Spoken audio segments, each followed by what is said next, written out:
ये कहानी शुरू होती है एक छोटी बच्ची से। एक छोटी बच्ची जिसे उसकी दादी ने एक लाल रंग का कोट दिया हुआ था। वो कोट उसे इतना ज़्यादा अच्छा लगता था कि वो उसे हमेशा पहने रहती थी, इसलिए उसका नाम रेड राइडिंग हुड पड़ा था। एक दिन जब वो बड़ी हो गई तो जंगल के रास्ते से कहीं जा रही थी, तो रास्ते में उसे एक जादूगरनी दिखी जिसे रेड राइडिंग हुड ने इग्नोर कर दिया था।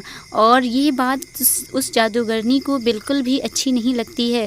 तभी जादूगरनी की नज़र उसके जूतों पे पड़ती है और वो सोचती है कि वो इन जूतों में ज़्यादा दूर तक नहीं जा पाएगी, और ये सोचकर वो अपना जादू करती है। लेकिन उसका जादू उल्टा हो जाता है और जूते बदलने की जगह उसके जूते और भी ज़्यादा गंदे हो जाते हैं।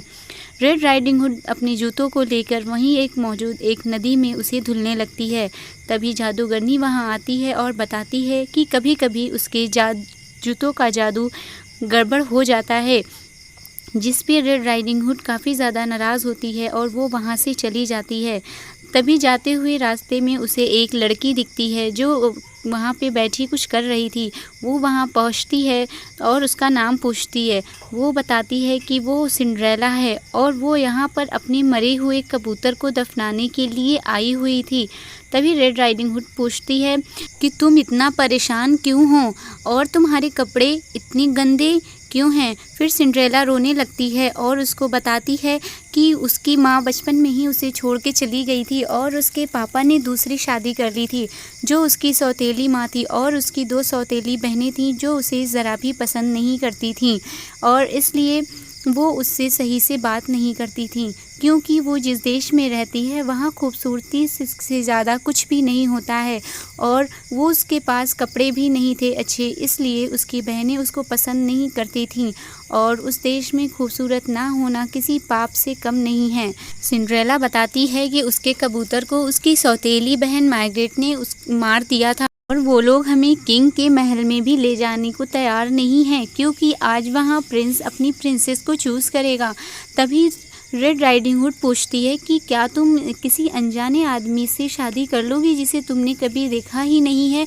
जिस पे सिंड्रेला जवाब देती है कि हाँ, वो बहुत ही अच्छा और नेक दिल इंसान है, वो उससे अगर मेरी शादी हो जाती है तो मेरी सारी प्रॉब्लम ख़त्म हो जाएगी, वो सब कुछ ठीक कर देगा। रेड राइडिंग हुड के पास एक पावर थी कि उसको विज़न आते थे, जिससे उसे ये पता चल गया कि सिंड्रेला की फैमिली वाकई उसके साथ बहुत बुरा व्यवहार करती है, इसलिए उसने उसकी हेल्प करने की सोची। वो सोच ही रही थी कि तभी वहाँ पे विच जो चुड़ैल उसे जंगल में मिली थी, जिसका नाम बारबरा था, वो वहाँ पर आती है और वो कहती है कि मैं मेकओवर करने में माहिर हूँ, मैं सिंड्रेला का मेकओवर कर दूँगी जिससे तुम लोग पैलेस में जा सकते हो।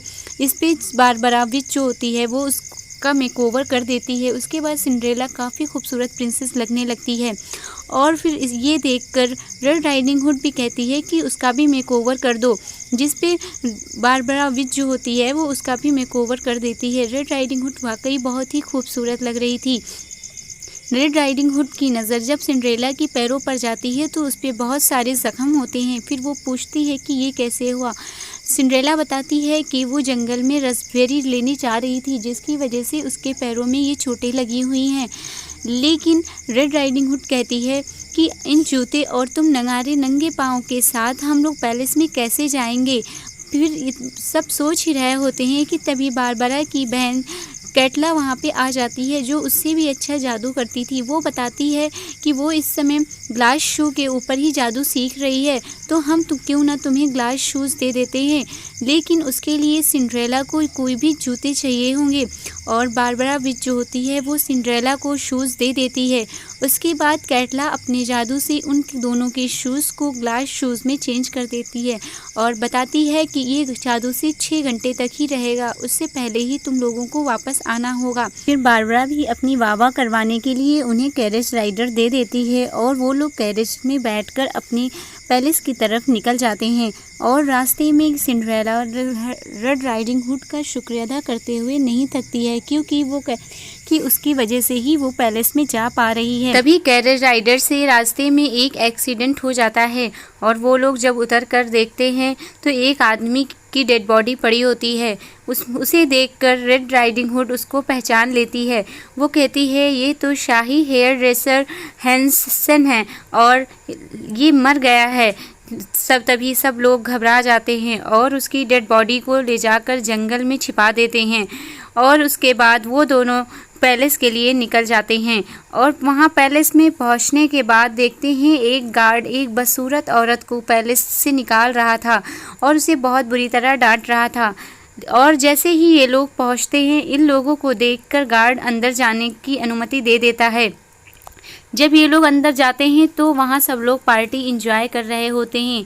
वहीं सिंड्रेला को उनकी बहन ऐना अपनी माँ के साथ दिखती है और सिंड्रेला बहुत ज़्यादा डर जाती है कि कहीं उसकी माँ और उसकी सौतेली बहन उसको पहचान ना लें।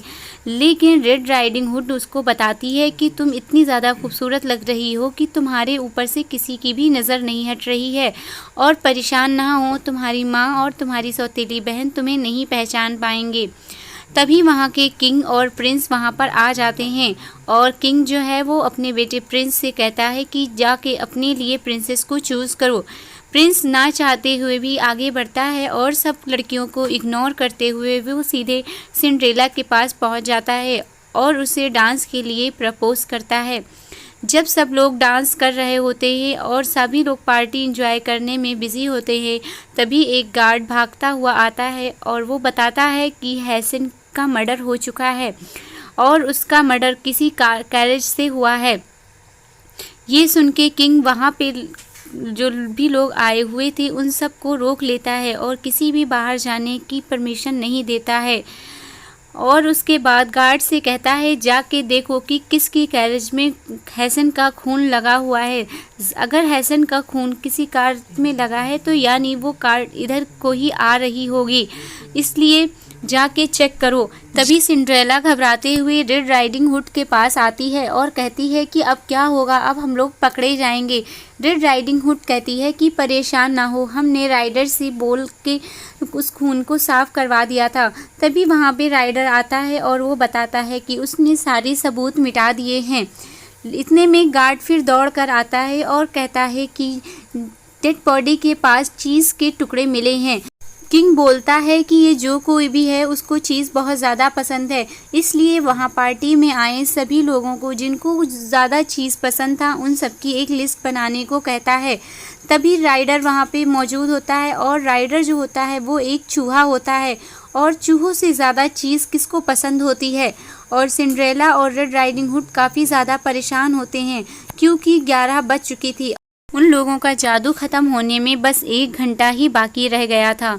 तभी गार्ड भागता हुआ आता है और किंग को बताता है कि जो हैसन के सर पे आगे चोट लगी है उससे पहले ही एक चोट उसके सर के पीछे लगी हुई थी और तभी उसकी मौत हो गई थी। और उसके घर से एक पत्थर पे खून लगा हुआ मिला है और उसके साथ ही वहाँ पे और भी चीज़ें मिली हैं, जैसे कि बहुत सी लड़कियों के कटे हुए बाल मिले हैं। जब गार्ड लड़कियों के कटे हुए बाल दिखा रहा था तो सिंड्रेला बोलती है कि ये तो ऐना का बाल है।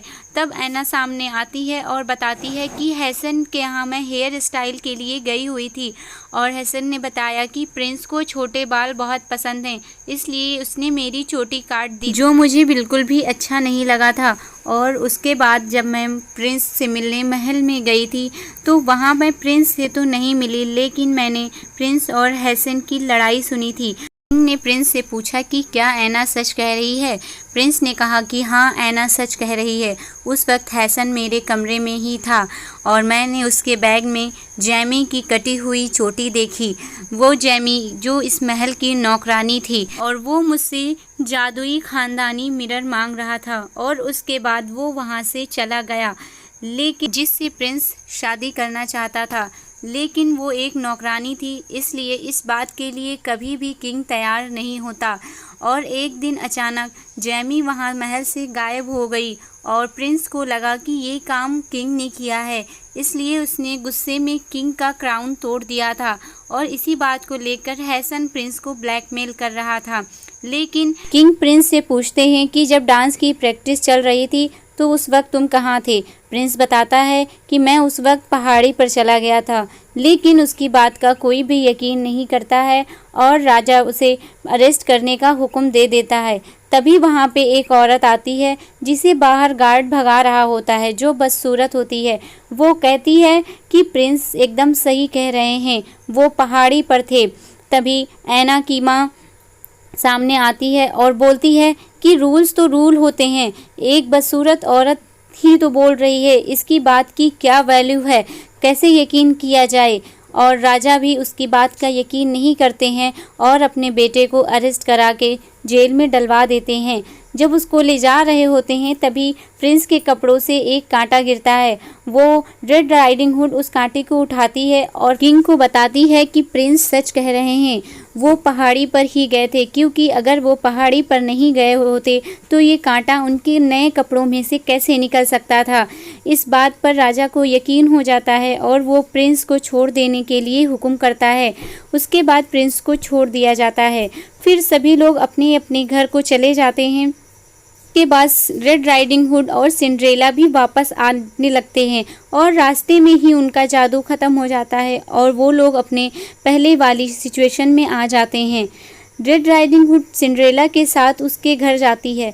जब वो दोनों रात में सो रहे होते हैं तभी रेड राइडिंग हुड को किसी की आवाज़ सुनाई देती है। वो उस आवाज़ का पीछा करते हुए जंगल की तरफ जाती है तो वहाँ मार्गरेट, ऐना की दूसरी बहन, मिलती है और वो पूछती है उससे कि तुम यहाँ क्या कर रही हो। तो मार्गरेट बताती है कि हैसन ने मुझे लेटर लिख के हेयर स्टाइल करने के लिए बुलाया था और जब मैं वहाँ पहुँची तो किसी ने मेरे सर पर पीछे से किसी चीज़ से वार किया, जिससे मैं तुरंत बेहोश हो गई और जब मैं होश में आई तो देखा कि हैसन की डेड बॉडी पड़ी हुई है। इतने में किंग के सारे सैनिक आ जाते हैं और रेड राइडिंग हुड मार्गरेट को अरेस्ट करने के लिए बोल देती है और कहती है कि इसको ले जाओ, और सब सैनिक उसको लेकर चले जाते हैं। लेकिन वो सेनापति को बताती है कि मार्गरेट कातिल नहीं है, कातिल कोई और है। वो सेनापति के साथ हैसन के घर जाती है और वहाँ पर सिंड्रेला के शूज़ का टूटा हुआ टुकड़ा देखती है और वो टुकड़ा देखते हुए उसे विज़न आते हैं कि सिंड्रेला ही है जिसने हैसन को मारा है। उसके बाद वो सेनापति को लेकर सिंड्रेला के घर चली जाती है, जहाँ पे सिंड्रेला अपने काम में लगी होती है और सिंड्रेला कहती है कि रेड राइडिंग हुड तुम यहाँ क्या कर रही हो। रेड राइडिंग हुड बताती है कि हैसन का कातिल मिल गया है। इतने में सेनापति प्रिंस को लेके वहाँ सिंड्रेला के घर आ जाते हैं और प्रिंस को जो शूज़ मिला होता है वो शूज़ सिंड्रेला के पैरों में डालता है, जो उसे एकदम फिट आ जाता है। सिंड्रेला बहुत ज़्यादा खुश हो जाती है। वो सोचती है कि अब तो मेरा वक्त बदलने वाला है, लेकिन रेड राइडिंग हुड वहाँ बताती है प्रिंस को कि हैसन का कातिल कोई और नहीं, सिंड्रेला ही है। अब सिंड्रेला के सामने कोई भी ऑप्शन नहीं था अपनी सच्चाई बताने का। सिंड्रेला बताती है कि हैसन ने उसके हेयर को देखते हुए हेयर स्टाइल बनाने को कहा था, लेकिन सिंड्रेला अपने बालों को बिल्कुल भी कटवाना नहीं चाहती थी। इसलिए जब वो वहाँ से जाने लगती है तो हैसन उसे ज़बरदस्ती रोकता है और इसीलिए मैं अपने बचाव के लिए उसके सर पे पीछे से वार करती हूँ, जिसकी वजह से वो वहीं पे उसकी मौत हो जाती है। लेकिन मैं बहुत ज़्यादा डर जाती हूँ, इसलिए मैं मार्गरेट को लेटर लिखकर वहाँ बुलाती हूँ और मार्गरेट की पीछे से उसके सर पे मारकर उसे बेहोश कर देती हूँ, जिससे उसको लगे कि उसने ही हैसन को मारा है और किंग उसी को अरेस्ट करे। और सच्चाई जानने के बाद प्रिंस सेनापति को सिंड्रेला को अरेस्ट करने के लिए बोल देता है। रेड राइडिंग हुड प्रिंस को बताती है कि जैमी के बाल भी हैंस ने ही काटे थे और इसी वजह से जैमी के चेहरे पर कैंची से एक निशान पड़ गया था और उसको ये लग गया था कि अब तो उसकी खूबसूरती भी चली गई है, अब तो राजा बिल्कुल भी प्रिंस से शादी करने की इजाज़त नहीं देगा। इसीलिए वो प्रिंस को छोड़कर दूर पहाड़ी पर चली गई। फिर उसके बाद दिखाते हैं कि वो वही औरत थी जिसे गार्ड अंदर जाने से रोक रहा था। उसके बाद प्रिंस जैमी से कहता है कि तुम्हारे चेहरे पर कुछ भी हो गया हो, लेकिन मैं अब भी तुमसे शादी करना चाहता हूँ, मुझे कोई फ़र्क नहीं पड़ता कि तुम कैसी दिखती हो। इसके बाद दोनों की शादी हो जाती है और वो दोनों हंसी खुशी रहने लगते हैं और रेड राइडिंग हुड फिर वहाँ से वापस अपने जंगल के रास्ते होते हुए अपने घर चली जाती है।